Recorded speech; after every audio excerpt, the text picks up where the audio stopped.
Greetings and welcome to a conversation with the Stuart Collection, Mary Beebe, the director, and Terry Allen. And my name is Mathieu Gregoire, and I'll endeavor to moderate or ask questions in a conversation as we go forward.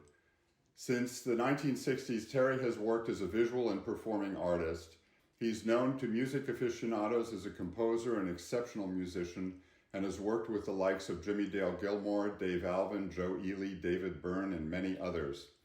He's known in the art world for the diversity of his work encompassing storytelling, installation, painting, sculpture, and of course, performance. He's a recipient of a Guggenheim Fellowship, the Townes Van Zandt Songwriting Award. He's inducted into the Buddy Holly Walk of Fame and received many other awards and recognitions. And we have also Mary Beebe, the one and only director of the Stuart Collection since 1981. Welcome to the two of you. Thanks. Thank you. So first question to both of you, I guess, but starting with Mary, how did you first become aware of Terry's work, and how did the two of you meet? I met up with Terry at the bar in Ketchum at Sun Valley, Idaho, where I was doing a site visit for the National Endowment for the Arts, and Terry was, I think you were making a print or something. Yeah, I was working in the print shop, yeah. Drink and we laughed, and I decided we had to have him come to the Portland Center for Visual Arts. So he did in 76 maybe. Anyway, we have been good pals ever since, through thick and thin, right, Terry? And I've loved his music from the get-go. He has performed at the Stuart Collection as part of this opening and as a part of the 20th anniversary in 2001. We had the whole band, the Panhandle Mystery Band, and it was heaven. So Terry, what was your experience of meeting Mary, and what did you do at the Portland Center for the Visual Arts? I didn't know you'd ever been there in the 1970s. I had a small show of drawings, I think from the Juarez series of drawings, and I played. And the thing I remember about playing is that they had a beautiful white Steinway piano that was in there, and the night before, Mickey Gilley had done a concert and played on that same piano. That's really all I remember about it, other than walking around and eating fish. And so, Mary, then you came down to San Diego in the very early 80s, and Terry was on your mind, I assume, from the very beginning, and maybe you can talk about the advisory committee and how he came to be asked to come out to do a proposal, to develop a proposal. Well, our advisory committee at the Stuart Collection didn't know Terry that well, and they were surprised at the idea of talking trees. They were kind of delighted, and so we set about. Well, I think first he didn't know what he wanted to do, so it was the idea of just inviting him at first, because I wanted to also read some part of a letter that he wrote to you about. Yeah, Mary initially contacted me and asked me to if I would be interested in coming to the campus and walking around and maybe doing a piece, because I think you had 2 or 3 other pieces, and it was kind of just getting going, I think, at that time. And I was reluctant to come down. The only reason I went down is because I liked Mary so much, and I went down. But I had a real aversion to public art. Yeah, let me read this little excerpt from the letter you wrote her. It sounds like you'd been struggling with coming up with an idea, and you wrote her and said, "The problem is, which I told you before, I never much cared for outdoor sculpture. If you can understand it, that's one of the main reasons the project is so interesting to me. About the only things outside I like are the Buddy Holly statue in Lubbock, the little bronze kid life-size on the sidewalk eating a hamburger in front of McDonald's in Kansas City, the Eiffel Tower, the Lincoln Monument, the memory of my 1953 green Chevrolet half sunk in Buffalo Lake in Lubbock, the Great Plains Life Building in Lubbock, stuff like that.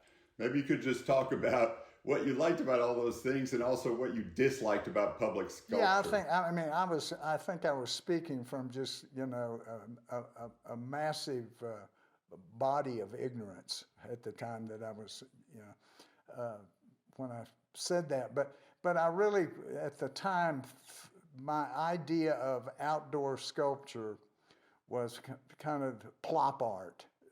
These big corporations and places that commission things and dropped them in front of their big buildings to show how rich they were or how cultured they were. And I always thought that was, I wasn't interested in that. And when I went to visit the Stuart Collection, it was a totally different deal because the campus was full of trees. It was just kind of a whole other idea of a site. And then talking to Mary about it, it was about engaging in a world and making a world. And that made me very interested in it, even though I still didn't know really what I wanted to do. And I guess I made 3 or 4 trips over quite a few times, and did a number of sketches and ideas, just kind of half-assed ideas. But I remember I was getting ready to go to Thailand to do the music for a film called Amerasia, the German film. And Mary wrote me this kind of frantic note saying, "We've got to have an idea. We've got to have something now."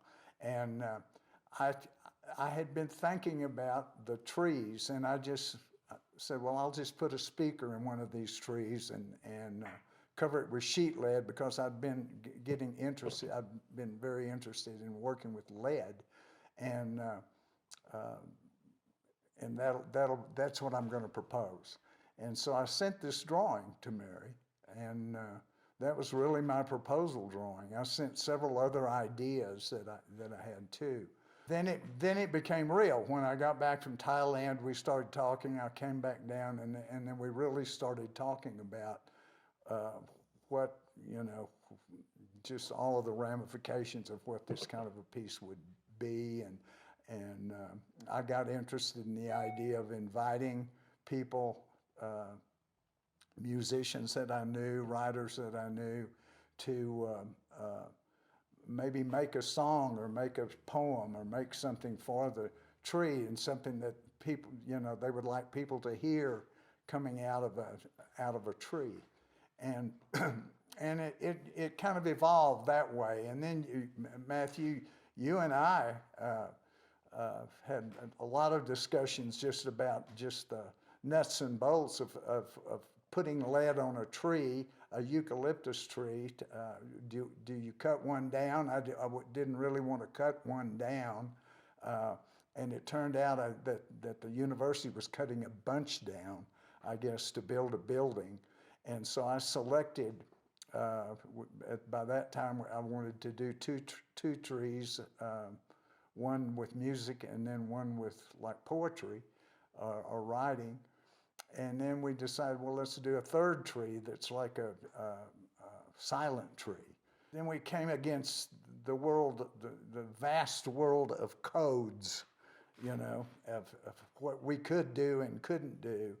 And because eucalyptus has very shallow roots, covering it with, 1,000 tons of sheet lead, you couldn't just go out and nail it to a tree. Because it would fall over and kill somebody probably. So we got into plus it had to be earthquake proofed. And so we had to deal with the whole idea of footings. And that all became Matthew's domain. How we were going to cover these trees, what kind of lead we were going to use. and then the tree itself had to be preserved. So I think it was 6 months or something that it was in copper sulfate, these vats that had to set like a telephone pole in creosote, kind of to strengthen these eucalyptus trees. And then I remember the day you and I and Robin Brailsford, I think, the three of us started hammering lead, cutting little scales of squares of lead and hammering them on. Yeah, when I think about codes and when I think about the way things work today in the world and at the university, things were so much simpler back then, actually. Yeah, and it seemed so complex, at the time. Yeah. But it's like the thing that was really interesting is that everything was something that you didn't know. Everything you were learning something that you didn't know, and including like the what kind of speakers were we going to use, outdoor, what kind of sound system, and state of the art was. There wasn't state of the art. Yes, right. We've developed that speakers actually. And tape recorders and stuff, and and that was a whole other thing from my end of like starting to invite people to send in cassette tapes, because that's what we were dealing with. That's really all we had to deal with, and so I got tapes, everything from done it, somebody singing in a shower and to a studio quality recording. And so you encountered the idea of mixing it. How do how can we have to have somehow the distribution of all of these things that are going on in the trees. And then how close, where did the trees go? How far apart are they? What are they going to do in visually in these groves of trees? So there are a lot of really interesting mysteries that we were constantly encountering, I thought. And so this was really your first public work, wasn't it? yeah, it was before I'd done bronze or anything. I think the next piece I did was Corporate Head, the one that's in LA.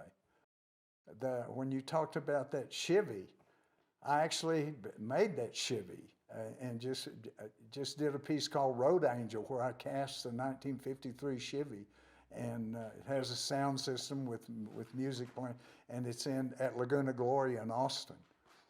So it's interesting that I put that in that letter at that time, So that's that 1953 green Chevrolet half sunk in Buffalo Lake in Lubbock, huh? Yeah. It's a remake of that. And then it has sound, and it's a beautiful permanent piece that you have there. Yeah, it has. It's well, there's there's poetry and songs, which are the same thing as far as I'm concerned, I just wanted to say, and then I'll ask Mary a question, but when you're talking about how we went about doing this, it was, to think back on it, it's so very different than the way things are now at the university, where everything has to be vetted and made through a whole complicated process that they call procurement. And we instead just went down. I mean, we just realized at the last minute there are trees being cut down, and we hired a crane and grabbed 3 trees and got the crane company to come and cut them apart in the right place. And it just happened sort of instantaneously. And then the actual making of the trees involved the community in quite a wonderful way. Most of the grad students who were there at the time got, jobs nailing shingles to the trees, and Sherman George was the head of the communications area, and he was totally involved and in love with the whole idea and instrumental in the whole technical process of setting it up. Aaron from CBS came and did a segment for On the Road with Charles Kuralt, it was. And it was quite fun. The chancellor loved it. Anyway, it has become a kind of very special place in the hearts of students, and I think faculty and everyone on campus, just right there in front of the library.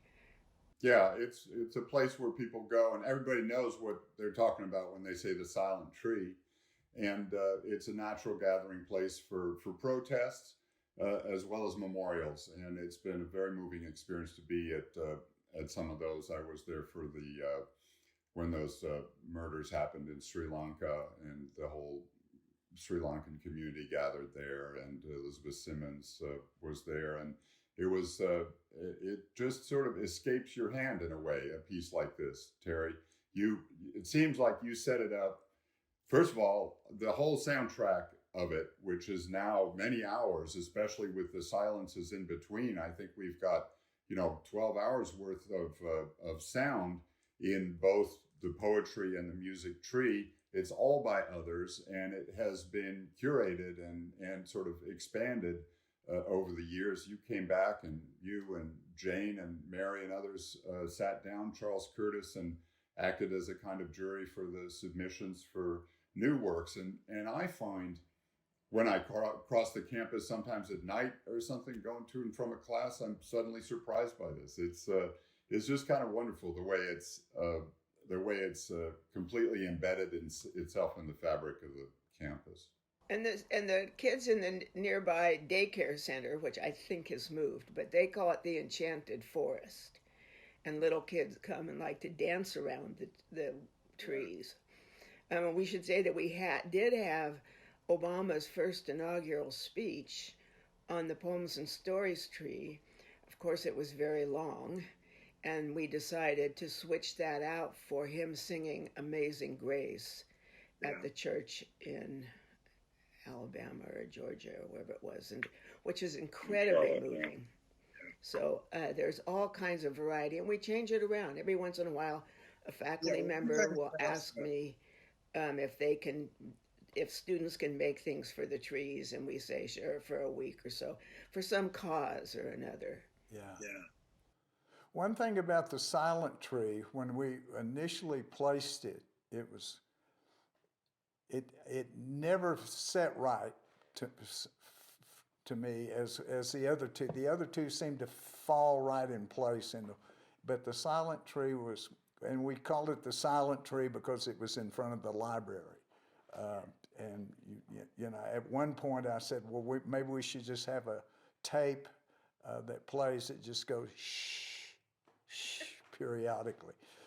And then when it got moved is when I think it became really something else. It became a table of contents for one thing, which included all of the names of all of the people that were involved in any aspect of making the tree, of being on the other trees, and so it was added to, including Obama, with that speech, because I remember I can't remember how long, several years ago, that I went with more sheet lead and nailed some more names onto it of these students that we selected to have pieces on there, plus the other people that I had brought that had done pieces for it. So I like that aspect of it being a living kind of thing, and then the idea of it becoming a gathering place. It kind of knocks me out, because that wasn't really what we were thinking about that it was going to be or whatever. But I think that's what happens with work, that it becomes its own living thing and starts doing what it does, whether it has to do with the intention initially or whatever. And I always just liked the idea of thinking about somebody walking through those groves and suddenly hearing a poem out of the sky, or a song, and not really knowing, because visually they fall right into the natural covering of the eucalyptus trees, the bark, so you can't immediately see it or find them, you know. Yeah, the students have tales of bringing friends, visiting friends in the night over and scaring them or whatever. Discovering the trees, singing away in the middle of the night because they're on 24/7. Yeah. I know at one time, because one of the words that kept popping up when we were putting it in was the master plan. And the master plan was like these minefields that were all over the university that we had to avoid. At one point, I thought that, probably the only two trees that are going to be left in this place are those three trees that we made. Well, actually, the master plan is pretty serious about keeping those groves the way they are. Actually, we went through a process that wasn't altogether pleasant and didn't altogether contribute, but there were a whole network of pathways that went through there pretty recently, just a few years ago, and we struggled to make sure that they didn't go too close to one of the trees, and that everything was designed in a way that would work for both intentions of making pathways and bicycle paths and so on. You knew my feelings about that, and yeah, well, it was all of our feelings, but there is a sense of respect, and that they have to do things. Everything has to be planned. There's 50,000 students there now, and there is a sense of trying to involve everybody, even though everybody may not always be happy with the result. Terry, this is a big change, but I guess I really wanted to ask you about Lubbock, about growing up there, and I know that everything you wanted to do when you were 17 was get out of there, and yet your work has circled around to Lubbock. Your archives are there now, and it's been a part of your work and your life ever since, and your family and your childhood and your parents and everything was so interesting, and I just kind of wanted to throw that out and see if you had any thoughts to share about that. Where you're raised is, especially if it's a very stark environment, a very kind of religious, hard shell, flat land, flat culture. 9, 10, 11 o'clock, 12 o'clock, rock, we're going to rock around the clock tonight. Like most kids, in the 50s, like when rock and roll hit, it was like it opened this huge door to the world. That there was something to do besides go to church, go to school, and what your parents told you,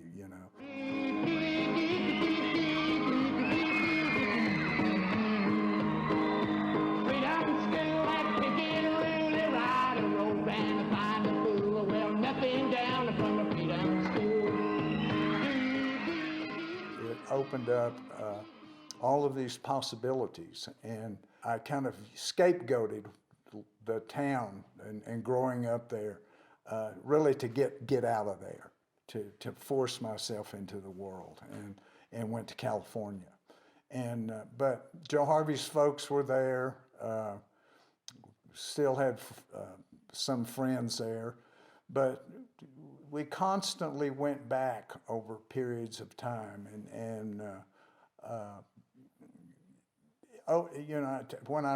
when I recorded Lubbock on Everything, it was the first time I really realized that rather than despising this place, which I verbally kind of told everybody and said that I did, it was the first time I realized when I listened to my own music for the first time about, that I was putting on this record called Lubbock on Everything.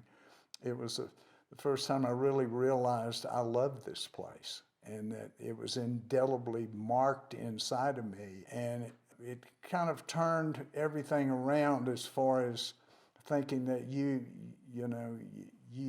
can use wherever you're from, whatever history you have is something that's an important part of you and an important well that you can draw upon. And I think I would feel that way if wherever I was, had been raised. But maybe more so in a rural, isolated kind of area. It became more intense than if I'd been raised in a city or whatever. But yeah, it's another planet of your emotions and your the things that you think about and the things that you feel. There's always a connection there, I think. It's like writing songs, which is a little simplistic, but when you're from that part of the country, the space, which is so flat and endless, that space is also happens in the music that comes from there. It's that same kind of space in the songs that's in the geography. And you hear the people who write songs in East Texas, say, or people that are from mountains, they're right, there's spaces that are blocked and trees in front of them or and the language that they use and the words that they use are the same way. They kind of, there's a barricade, of trees or something to get across or whatever. Whereas, flat land, it's all about getting to some edge, and that edge, going around that edge, or going over that edge, And I think it certainly affects the way you think visually as well. Because I didn't grow up around looking at any art, There was a ship. A framed etching of a ship was the only drawing or painting or anything in our house. My mother had bird plates, these porcelain plates that she collected that had paintings of birds on them. And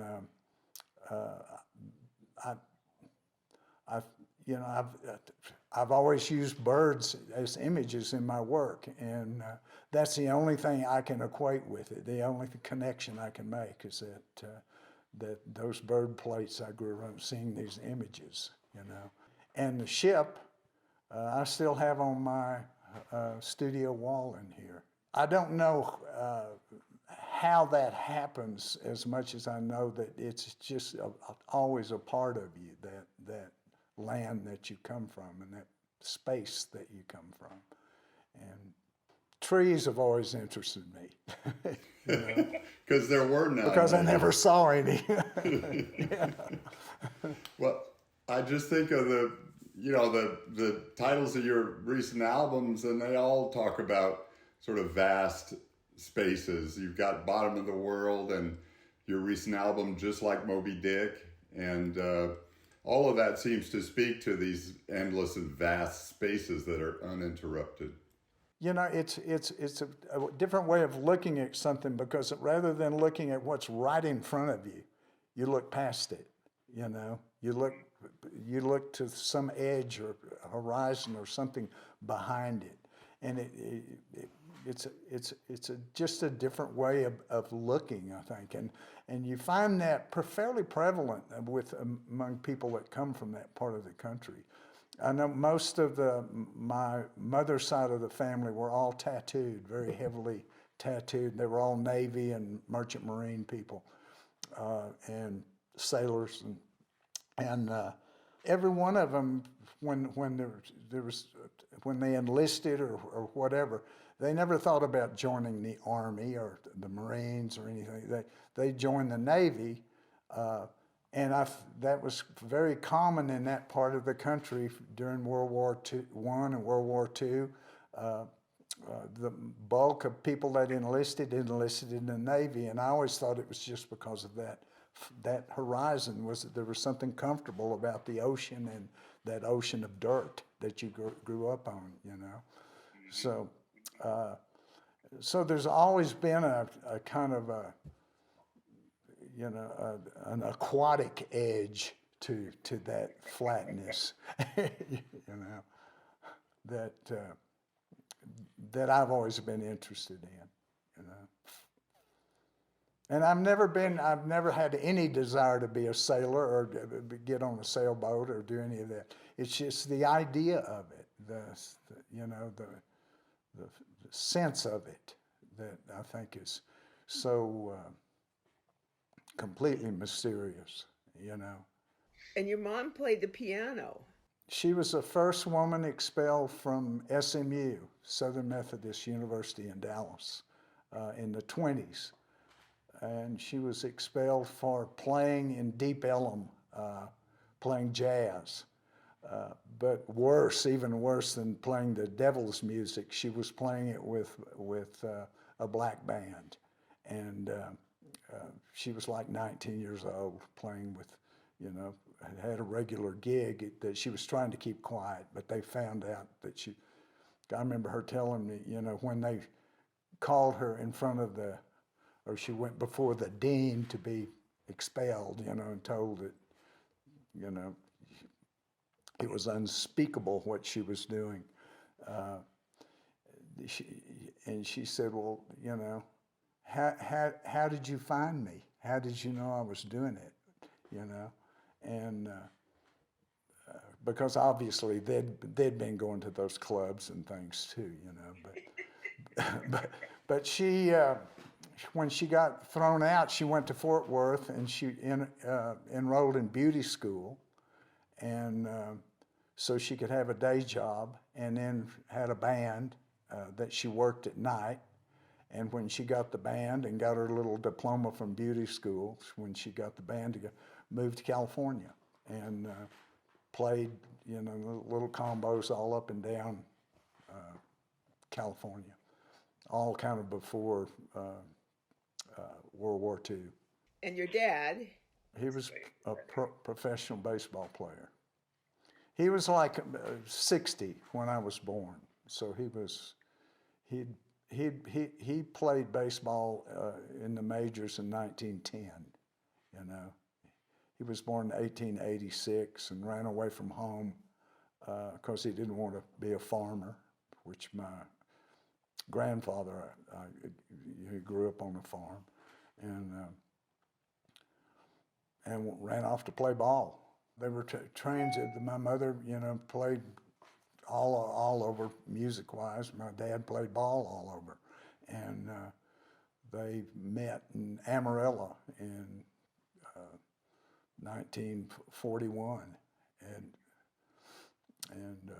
and she was 20 years younger than him, and I was born in 43, you know. So, Mary, we're right now in a time when everything's been quarantined and the UCSD campus is completely empty, or has been for a few months. And maybe you could just talk about the presence of the trees over the years and what it's like now, and how it has sort of changed over the years and how people discover them. Well, I love the way people discover them. You have to sort of find them, or hear that you probably hear them first.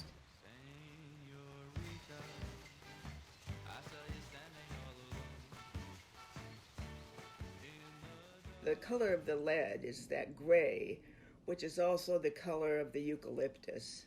And so the discovery process is really part of it, and a lot of fun. And then the Poems of Stories tree is a little further off the beaten trail. It's harder to find unless you hear it first. This is how the duck caller sounds when you just blow through it.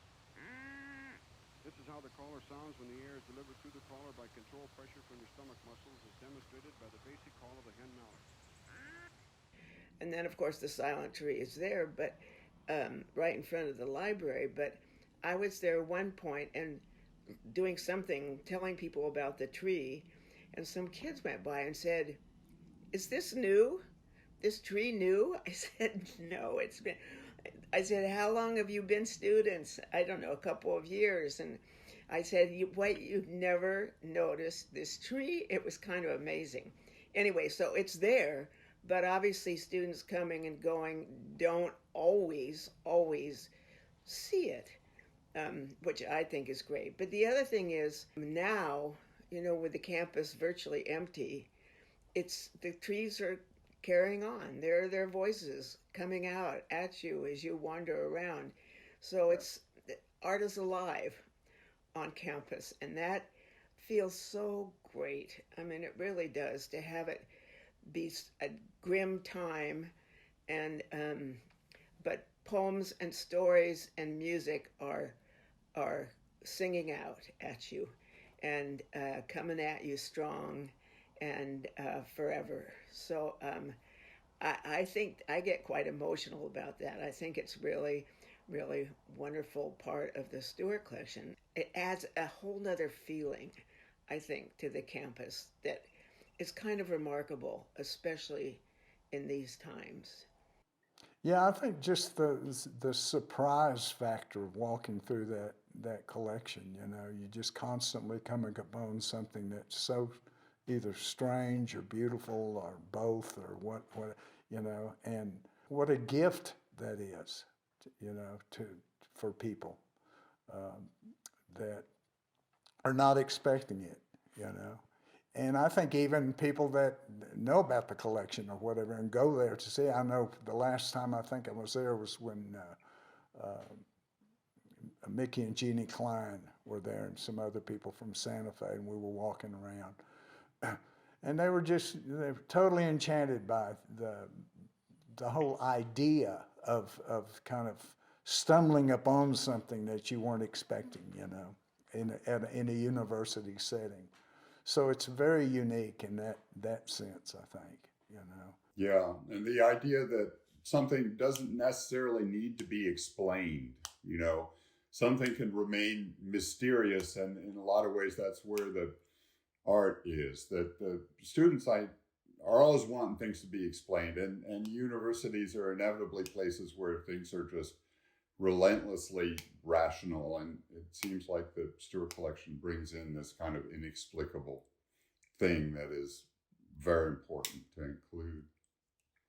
Yeah, and I think your perceptions, you're bound to carry that with you. Some of these students, when you know, and just when they're out walking around in the world, seeing the world a little bit differently, the things that surprise you, and you know. I think that's the great educational benefit. We have students that come back and say, I went to Europe and I went in Paris and I saw the fountain and I knew who did it.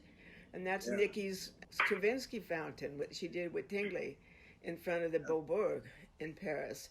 And so that's always wonderful to me. Even if they haven't thought that much about them, they have these images in their head that will that they carry with them, like the bear. People didn't expect it. Why a bear? What's going on? A bear out of rocks, solid granite. Just another surprise. How did it get here? What's going on? Some of those songs that are playing and how old they are now, you know, and but how odd a lot of them were then, and you know, the oddness and the uniqueness hasn't changed at all, you know. If anything, they're becoming more so, you know, I think over time, and so that's kind of a bonus, I think, you know. Somebody had jet planes, military planes roaring overhead and coming out of the trees, I think. Who was that? Chip Lord. Chip Lord. Chip Lord did that, yeah. Just all kinds of, Zuzu and the Robot Slave Boys doing, I can't remember what that song was, but, it was a Master Plan. That was the name of their song. The recent album, Just Like Moby-Dick, which we just saw performed in Los Angeles and sailing on through. I'd love to hear about that.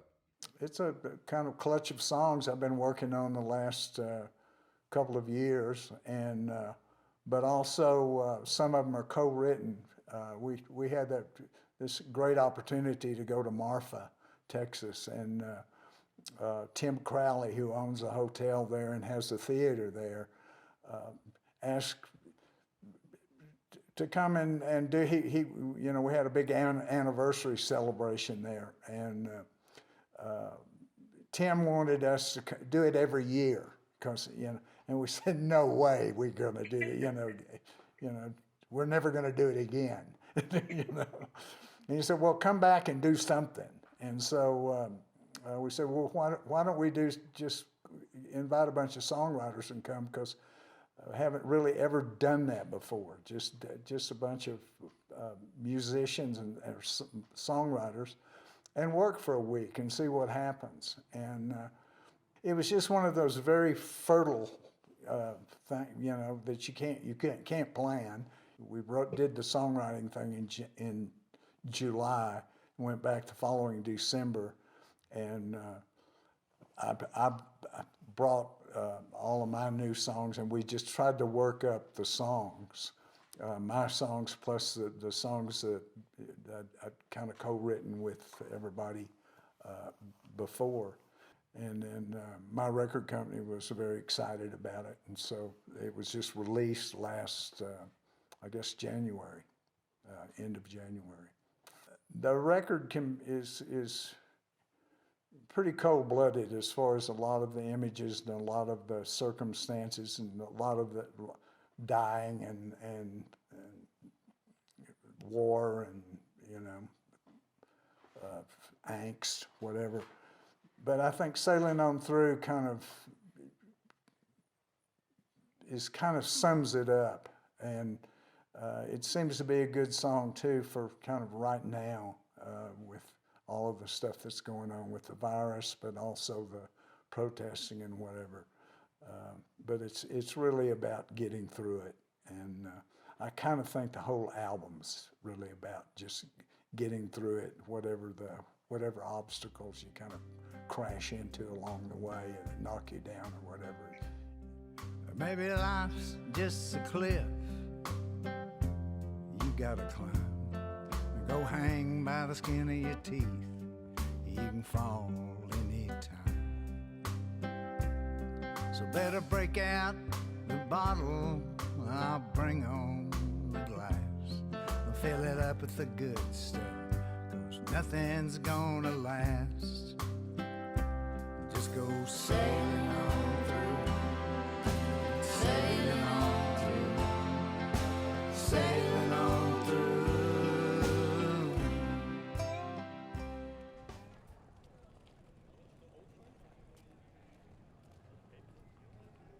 I'll just start it off with a question for Terry. This was the first public project you did, as you said in the video. And what have you kind of learned since then with the many that you have done, and especially the ones in San Diego, because there are a couple of others, and I'd love to hear about that, and just in general, what it's like working in the public and how it's different from everywhere else that you have worked. All your work you want people to see, so in a sense, all of it's public art. There's three pieces that I've done that I really like what happened with them, because they provided platforms for other people to present what they do. And the tree piece at Stuart Collection, also did a piece called Cross the Razor in 1994, a show that was put together of 50, I think, Mexican artists and 50 U.S. artists, and took place on the border, right by San Diego and Tijuana. And I did a piece with two vans, one on each side of the border, in Playas, which is right down near the ocean.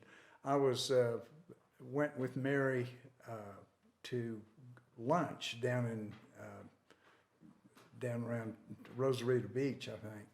And it was the first time I'd seen the wall that they were building coming up out of the ocean. They were taking these big metal slabs that were tarmac from the leftovers from the Iraq War that they were using to build a wall. And the wall ran right up to a pylon that had a kind of a circular concrete slab around it, and then the wall ended at one side of the slab, then started at the other, and there was a chain link fence connecting with this pylon in the middle. And the pylons was dedicated to the friendship between the United States and Mexico. But anyway, it was the only area also you could look through and see the other side. So I've stationed a van on each side with a platform on the top of each van, and a little ladder that you could get up there, put a translator, a sound system, and invited people on each side of the border to get up and say anything, do anything they wished to the other side. And it was up for about 6 weeks, and bands got up there and played, people read poetry, people had intense kind of discussions, and it was all very responsible, which it seemed like when people kind of got above that eye level of the wall and looked each other in the eye, they became more respectful of one another. And the conversations were very, very intense but at the same time considerate. I also did a piece up in Northern California at Oliver Ranch called Human Nature, of a guy with his head stuck in a tree and his pants falling down, and a woman bent over with her head in a rock. And they're about 100 yards apart, or initially were. And then there was a series of speakers that went through the trees above them that had just gibberish kind of talk, like, and they had a conversation between this man and woman. Then Richard Bowden, who plays fiddle in the band, an old friend, has played with about everything we've ever done theater-wise, came in here and walked in circles playing Moon River. And we taped that and put that's kind of the background sound of the piece. So anyway, I've always tempted to use sound and have that urge, even though a lot of pieces don't have that, other than the natural sound that's going on in the world that's the piece is in. I like people that engage a sculpture, and they rub it and they touch it and they crawl on it and whatever, because it's right out in the world with them. It's not on a pedestal or whatever. And the same with the deer, the 3 deer in Columbus on the Scioto River. There's 3 kind of humanized deer that are just looking at the river, pondering it. And Scioto, it's called the Scioto Lounge. And Scioto is the name of the river, which means hair of the deer. And so I started working with this idea of these deer just kind of contemplating the river around the edge of it. And again, people, engage them. They sit with them. They get their photo ops and whatever. But I think each one of them kind of, initial you might get a laugh or a hit on it that way. But then I think there's something else that happens with a lot of these pieces, that there's a kind of an afterflow of what you think about them and what those pieces are actually doing. Here's a question about a sort of recent controversy. It's not a recent controversy at all, actually, but related to bronzes. And wondered if you had, the questioner wondered if you had any thoughts on all these statues that have been taken down because they're Confederate related and because they're related to ideas that have become so hurtful. And do you want to talk about that at all? I don't have any problem with them being taken down. I do have reservations about them being destroyed. I think it would be a much better idea to put them in some kind of a museum or some kind of special place where people could come and look at them and they could have an explanation of where these things came from, the time that they were happening and what was going on, rather than just writing it off because of the fury of the moment, because we are our history. And so I think you have to look at that stuff square in the face. Mary, do you have any thoughts about that? Having dealt with public art all your life? No, not all my life, Matthew. But yeah, I agree with Terry. I think they should come down as they are now displayed, but they should be saved. As Terry says, it's our history, and we need to face up to it and remember it. And so just destroying them and throwing them away, I completely agree with Terry. There's a place, and it makes me think of this place, Memento Park in Budapest. In Budapest, they've taken down all the statues from the socialist era.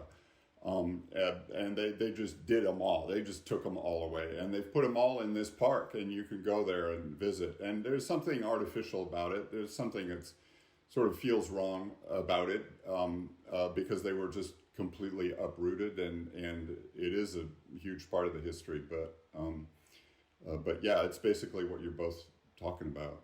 Yeah, it's like some of the murals in Mexico that I know they used to, depending on what party or what president was elected at the particular time and what the artist's political ideas were, painted these murals, and then the one guy would get thrown out of office, another would come in, another artist would come, but they didn't destroy the mural. They usually just covered it, and then they would do another mural somewhere else on another building.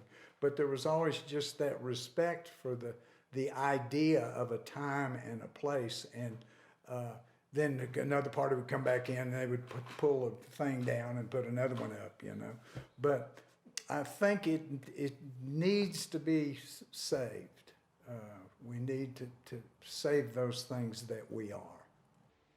Yeah, those Confederate statues were put up for a purpose, a very clear purpose, and it was quite a while after the Civil War, and it was, it was Jim Crow. It was about subjugation. That was the reason those things got put up. It wasn't just history. Here's one that talks about Mexico. It says, you spoke about the impact of Lubbock and West Texas on your work and music, and just who you are. What draws you to involve Mexico extensively in your work? I remember when I was talking to my friend Joe Ely about this, growing up in Lubbock, and when the migrants would come in, the migrant workers would come in to work to pull the cotton fields. And I can remember they had big camps out at the fairground. It was like a big gypsy camp. They had trailers and trucks and tents and whatever, and all these people would come in. Thousands of people would come in and make a community there. It was the first time I ever experienced people sitting on the steps playing music, singing songs, people cooking, just the whole thing of life that was going on there. And as a child, kind of wandering through there, holding my dad's hand, it had a huge impact on me, and I just always remembered that. Then growing up in the 50s, where Mexico was always the romantic hideout, that's like if you robbed a bank, you went to Mexico. Whatever you wanted that you couldn't get over here, you could always get over there. That kind of idea, which was absurdist, obviously. So about the present time and the future, the question is, what are you working on now? And that's folded into that, I think, is probably the current crisis and the virus, and how's it affected the way you work and the way your fellow visual artists and musicians work. And also, what's Joe Harvey working on, or what are you working on together? All venues have come to a screeching halt as far as clubs or places to play, theaters, galleries. So this kind of communication is, I've done a lot of several Zoom benefits and things like that. But I think everybody's trying to get their feet, like as far as, what the possibilities are as far as how you present your work and what you can do. And I have no doubts. One thing I know about artists, they always figure out some way to do it.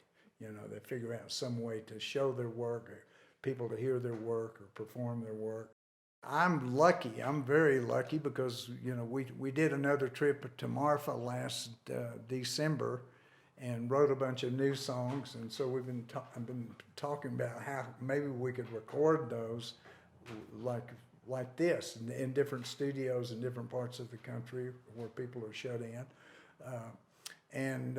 Also, I've got a big a commission that I'm reluctant to talk about because I don't have a contract with it yet, but it's kind of on the edge of something. It's something I'm very excited about doing. It has to do with kind of projecting the idea of